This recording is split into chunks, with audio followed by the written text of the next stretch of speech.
అవినీతికి కానీ ఎలాంటి ఆరోపణలకి పాల్పడకుండా మరి ఎలాంటి రాగద్వేషాలు కానీ ఎలాంటి అవినీతి కానీ బంధుప్రీతి కానీ అశ్రిత పక్షపాతం కానీ లేకుండా నా శక్తి మేరకి భగవంతుడు నాకు ఇచ్చిన అవకాశాన్ని, ప్రజలు నాకు ఇచ్చిన అవకాశాన్ని, పార్టీలు నాకు ఇచ్చిన అవకాశాన్ని చిత్తశుద్ధితోటి నిజాయితీతోటి నేను పనిచేసి ప్రాంతాల గురించి కాదు, ప్రజలు ఏం ఆదరిస్తున్నారంటే ప్రజలు ఒక నమ్మకం విశ్వాసంతో ఒక నాయకత్వాన్ని ఎన్నుకుంటారు.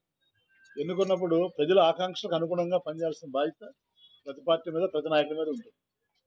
ఆ ఆకాంక్షల్ని నెరవేర్చడంలో విఫలమైనప్పుడు వచ్చేటువంటి ఇబ్బందులు ఇవన్నీ.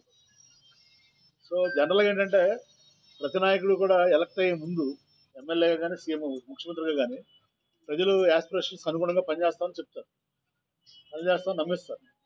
ఒకసారి ఆ సీట్లో కూర్చున్న తర్వాత ప్రజల ఆకాంక్షల్ని అనుగుణంగా మర్చిపోయి వాళ్ళ ఆకాంక్షలకు అనుగుణంగా పనిచేయడం వల్ల సో దానివల్ల ఈ గ్యాప్ వస్తుంది, దానివల్ల ఈ ఫలితాల్లో తారుమారు అవడం జరుగుతుంది.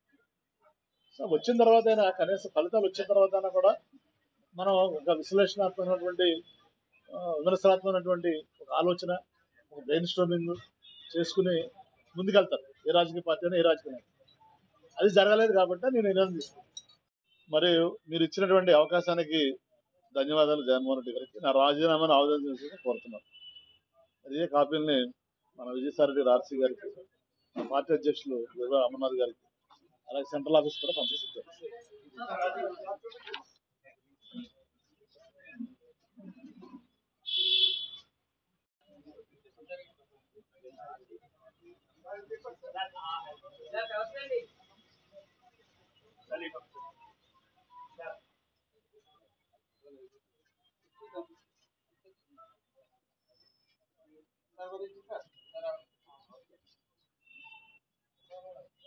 మరి 2 సార్లు భీమిలి శాసనసభ్యుడిగా, ఒకసారి అనకాపల్లి పార్లమెంట్ సభ్యుడిగా గెలిపించినటువంటి ప్రజలకి, మరి ప్రోత్సహించినటువంటి పార్టీ అధ్యక్షులకి, నాయకులకి అందరికీ కూడా మీ ద్వారా, అలాగే పాత్రికేయ రంగం, మరి నా అభివృద్ధిలో పాత్రికేయ మిత్రులు కూడా నన్ను తమ కుటుంబ సభ్యుల్లా చూసి మీరు ఎంతో ప్రోత్సహించారు.